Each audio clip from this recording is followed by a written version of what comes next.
Hey, I'm Alan Batson with Great White Smoke Shop in Hyannis here. The shop is called Great White Gallery and Smoke Shop, even though the company is Great White Smoke Shop. My history on Cape Cod, I'm a good old boy from the South. I was down in Naples, Florida cooking, executive chef at a really fancy restaurant, and a couple of my crew were from working up here, and they said you'd ought to go to Nantucket, you'd have a good time. And I came up here in 1996. I was executive chef at the India House in Nantucket. I won Best Fine Dining, 96 through 98 in Nantucket. Came over here to Cape Cod on the mainland. Was chef in Hyannis at the Asa Burr's house. We turned into Pasquay. I was also executive chef at New Seabury, Pomponessa, and various other places, also in the Hamptons and Montana, Brazil, and around the world. So for me, when I came up here, I met a wife, my girl, which is now my wife, been married 20 years. She's from Brazil. We have 3 kids. We have a beautiful special needs son, and we have 2 daughters I've raised on Cape Cod. For me, cannabis is personal, and it's not about access to cannabis. Anybody knows that lives on Cape Cod, there's all the cannabis anybody wants at any time. It's about year-round jobs and an economy. For me, I was the highest paid person at any restaurant I ever worked. Well above the managers, you know, I was the guy that usually made the restaurants work. Promised year-round jobs, and I can tell you some of the names of these people even on Cape Cod today. Promise you, you know, the world, beginning of the season, year-round jobs, even though they might close for the winter, they're going to take care of you. But then comes November, October, who's the first person to get laid off? It was me. And it was a broken cycle. It happens to the same people every year. It's been happening year after year. It's hard to go home to a special needs son and 2 daughters and a wife and tell them you have no job again for the winter. Money you save through the summer and stuff like that is all eaten up just trying to survive through the winter. Many couple Christmases had very tough times to even put, you know, Christmas gifts under the tree after making, you know, excessive amounts of money. And it's just frustrating. It's one of those things that it doesn't have to happen. We can have a vibrant year-round economy here with a thriving cannabis industry, still keep the character of Cape Cod, but put our industry and all the great people that are in the business that are on Cape Cod in industrial zones and also areas. And there's no reason that we should not have a cannabis store in each town. There's 138 liquor licenses around my new businesses here, and they're afraid to have one cannabis store. And that's what frustrates me is the fact, like I said, we could have a good industry with year-round jobs, providing good benefits and providing a good year-round economy. 49% of everybody that came to Colorado came for tourism came because of cannabis legalization. The bed and breakfasts, the restaurant owners, to shops, to everything could be a lot busier instead of having a 5-month season that everybody struggles through the winter. One thing you see a lot of these politicians and some of the selectmen of these towns, either they're retired or they have beautiful year-round jobs. A lot of them have no idea what it's like to struggle in the wintertime.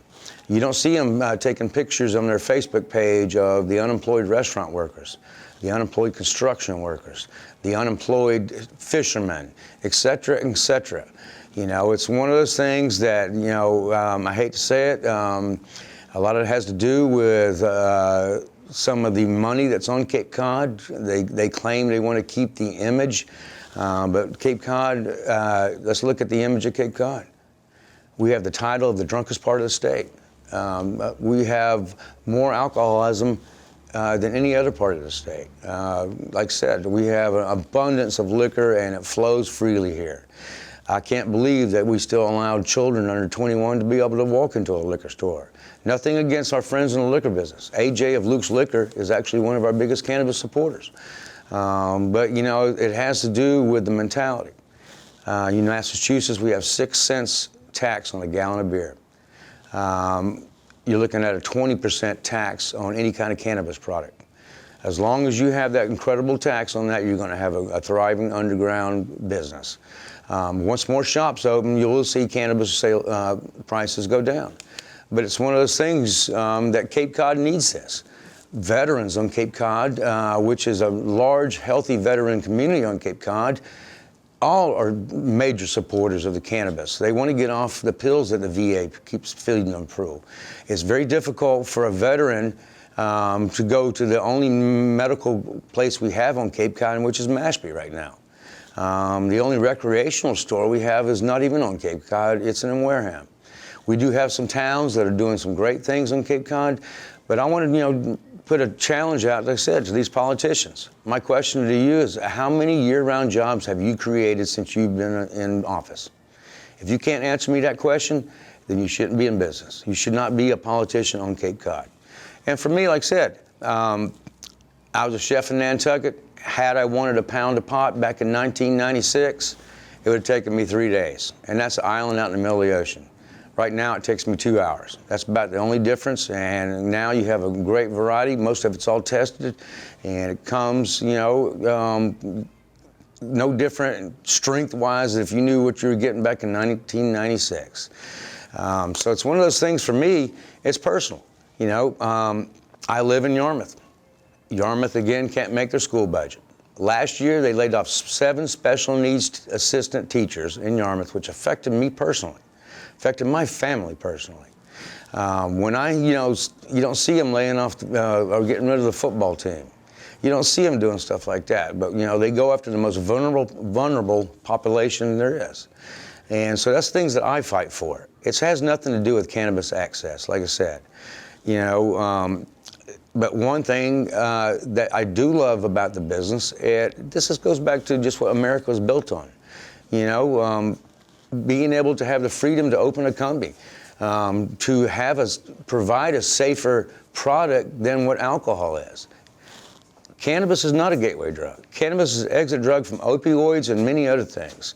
And with the opioid raging epidemic we have on Cape Cod, these politicians should be opening a medical facility in each town and have that going already by now.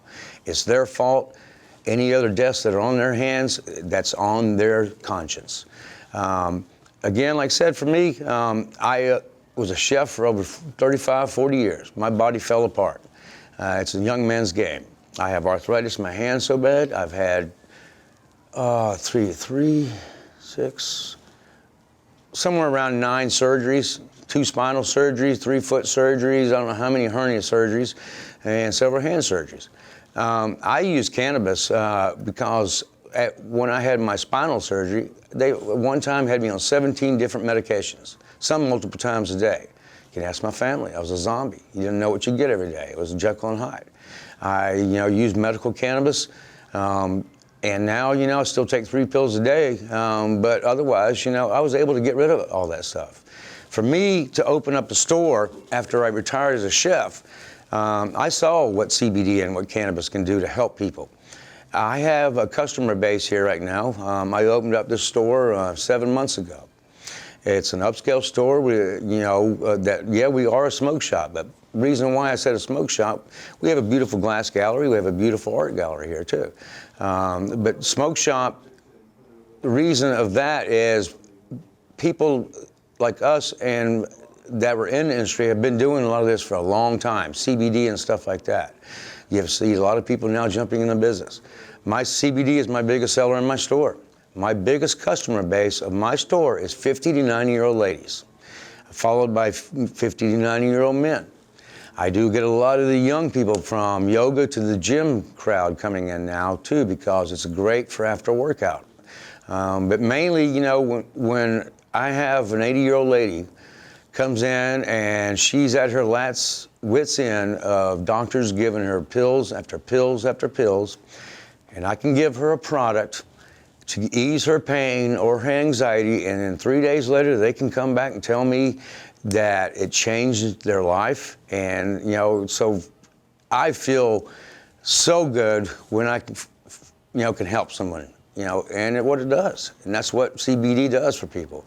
Cannabis does that too. Right now they have it, if you go to a medical dispensary or recreational, they can dial in a strain of cannabis that can do some wonderful things for you. Like I said, cannabis is not for everybody. But CBD is one thing that I do agree that is good for almost everybody. There's certain medications that you have to be careful with, and always consult your doctor. I'm not a doctor, but I know enough about it to be able to inform you, and that's what it is. It's about education.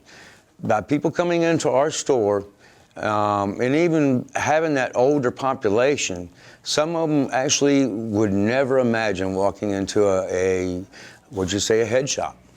A place where, glass pipes and stuff, but it's legal now. I have the big older population, believe it or not, that comes in and buys quite a bit of glass that were at Woodstock. So, to have that clientele, and I have over 200 regular customers now come in that are not only fans of the shop, but almost like family. You get to know them very well. And it's one of those things that, when it makes me feel great to know that I can help them. I sell CBD, I'd say cheaper than almost anybody around. I research exclusive companies. A lot of them are friends of mine on my cell phone. I know the owners personally. These brands, some of them are local Massachusetts companies.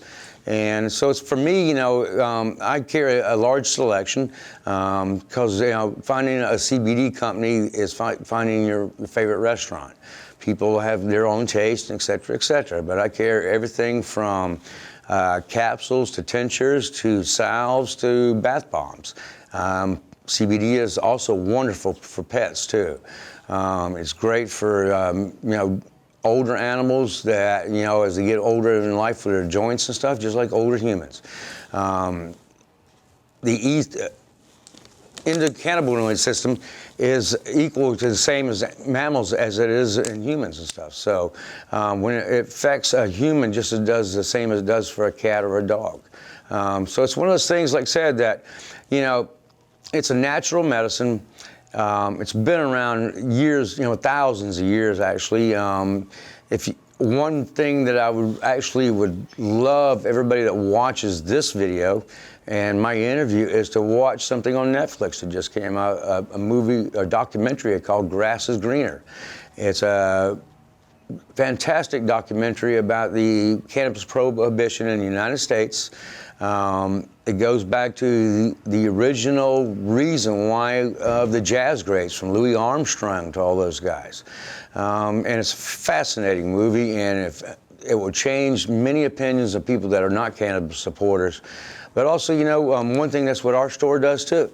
When people can come in here, and when I say that they would never imagine walking into a head stop, but you can give, a lady a medicine or a golfer to put on his knees as he's older from the joints and stuff, and they come back and tell me, that, it's wonderful and that they don't have the pain anymore. It's one of those things that it makes you feel great, and that's the reason that I opened this shop. Like I said, I had to retire from the business as cooking. I still do some stuff every now and then, but that's very small because of the fact that my body just couldn't handle it anymore. That's a young man's game, just like it is in playing professional sports. But for me, I want to see the cannabis industry thrive on Cape Cod. We still can keep our, character that we want on Cape Cod, but we figured as a group that I belong to, which is Cannabis Cape Cod, Regulate Cape Cod, which is a group of business owners, supporters, and everything. We have over 125,000 year-round supporters on Cape Cod. In the summertime, it grows to probably double that, if not triple that. So for us to be able to, open up a store that we can help people, but also, have a place that we teach and we educate people here. We teach classes here at Great White. And, it's one of those things that I've noticed more than anything, especially with the older population, and they're like sponges. Everybody needs information. And the more information you can give somebody, the more time I can spend with someone, the more, they understand. And that's what actually changes people's opinions. CBD is changing people's opinions of the cannabis industry and of cannabis altogether. Because of the fact that they realize that it works and that it's natural and that, they don't have the side effects of all the stuff from pharmaceuticals. Who are we fighting against here? Mainly still, alcohol industry, the pharmaceutical industry. You know, they're losing customers right and left. And do you think they're not going to sit back and put up a major fight? Also, the main thing that you see in a lot of Cape Cod politicians, it's ignorance. I'm going to call out some guys right now, Tim Wheel and Will Crocker and those guys that, you know, instead of looking at it in an objective thing, they still apply these scare tactics to their towns. And that stuff's just not going to fly anymore. Everything that they claim almost can be proven wrong. And they're going through a thing with Brewster again now. And a lot of the Brewster residents, you know, tried to ban it. The Attorney General overturned their ban, and now they're trying to go backdoor on the zoning thing. These residents that are doing this are people that live here actually 2 months of the year a lot of times. They're not the ones that are here year-round that don't have a year-round job, a job in the wintertime. They actually interviewed one guy in the Boston Globe. I think it was Leo. I can't remember his last name. Yeah, you can look it up.